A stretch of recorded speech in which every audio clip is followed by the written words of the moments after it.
I've got some insane team of the season investments that can help you make a ton of coins on FIFA 22. Now, before we jump into that, I need to show you the easiest way for you to get some coins. If you guys are looking for the cheapest and most reliable coins on the market, make sure to head over to utnice.com and use code CHIEF for 6% off at checkout. Now, let's go ahead and jump right into this video. All right, boys. So jumping into these team of the season investments, this is something a lot of people have been asking about because people want to know when to buy these team of the season cards, if we can make coins off of them, and everything like that. So we're going to go ahead and dive into all of that right now. So the first most basic kind of team of the season investment is going to be looking at team of the seasons that are basically fodder. Now, the reason we look at cards like this are because a lot of times when EA bring out things like guaranteed team of the season packs and stuff, they actually require that you submit a team of the season card into that. So these team of the season cards that are kind of like fodder price do really, really well. So the first thing we're going to look at here is team of the season Gerard Moreno. Now, why do I think this card could potentially be good to invest in at this price? So this is what we're looking at. You want to jump over to Footbin here, and you want to go to the Footbin cheapest by rating page. And this will basically show you the cheapest card in every single rating.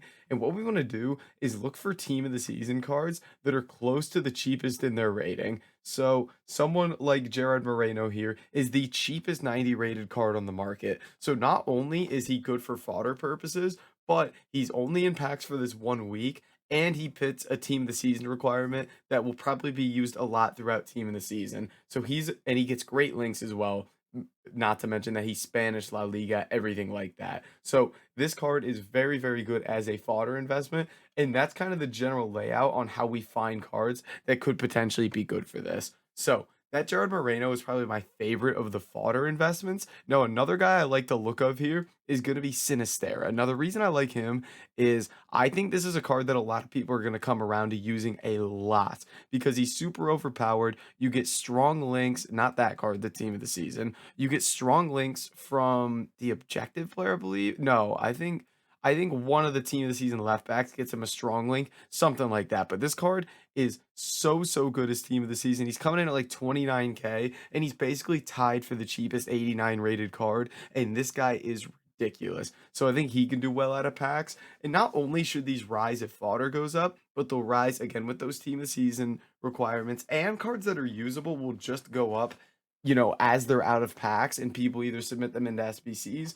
or start using them in their teams. So I'd say Gerard Moreno and Sinistera are kind of where my mind is at with those cards. Now, moving into other ways that you can invest in team of the seasons, a little bit riskier here, is going to actually just be straight up investing in team of the seasons that you think will go up when they're out of packs. So what we're going to do again is we're going to jump over to Footbin here. So obviously right now in packs is the community team of the season and the Eredivisie team of the season. And what we want to look for is cards that we think are going to go up, this coming week, and we could potentially just buy now and make some coins. Now, what we do to kind of see what the trends are is I want to look back to last year's team of the season and kind of see when cards were most expensive. So this is last year's community team of the season here. So we're gonna have a look, for example, at like an Eredivisie left back here.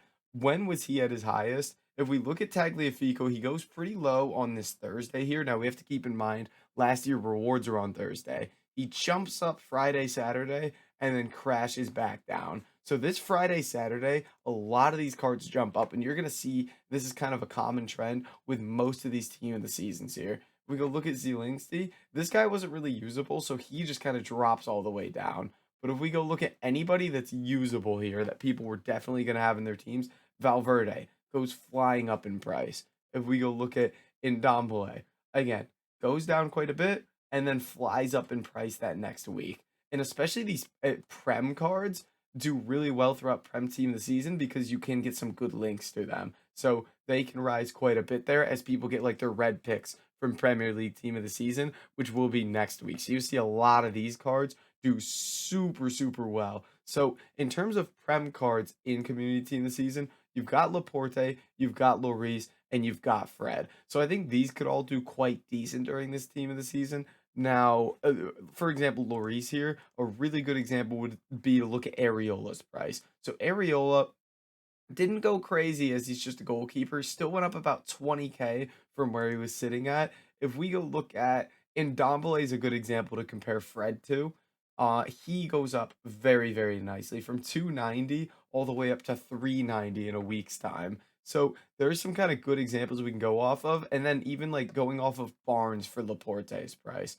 He's like 480, which is the price of Laporte, goes all the way up to 875, which I wouldn't expect that kind of crazy rise, but would still expect a card like that to go up. So in terms of the investments that I kind of like, just kind of looking at meta cards that you think are gonna that you think people are gonna be using, we can buy basically now when you're watching, and then sell this coming Friday when a lot of people are gonna be buying cards for their teams and whatnot for weekend league. So if we go look at, for example, this team of the season Nabry here, it's so annoying that they don't have the team of the season filter on here yet, but this team of the season Nabry here coming in at around 98,000 coins, I think is kind of a steal here, and I think he definitely has to go up. So I think he's a good card that can rise. Team of the season McGinn is another one that I think, especially with Prem team of the season and having just more ways to link him, I think he can do really, really well here. And again, in terms of prices, you just want to pick these guys up at the cheapest you can get them at basically right now. A lot of times these may go lower Thursday, so you could buy Thursday and potentially flip them Friday/Saturday, but there shouldn't be that big of a difference between now and Thursday.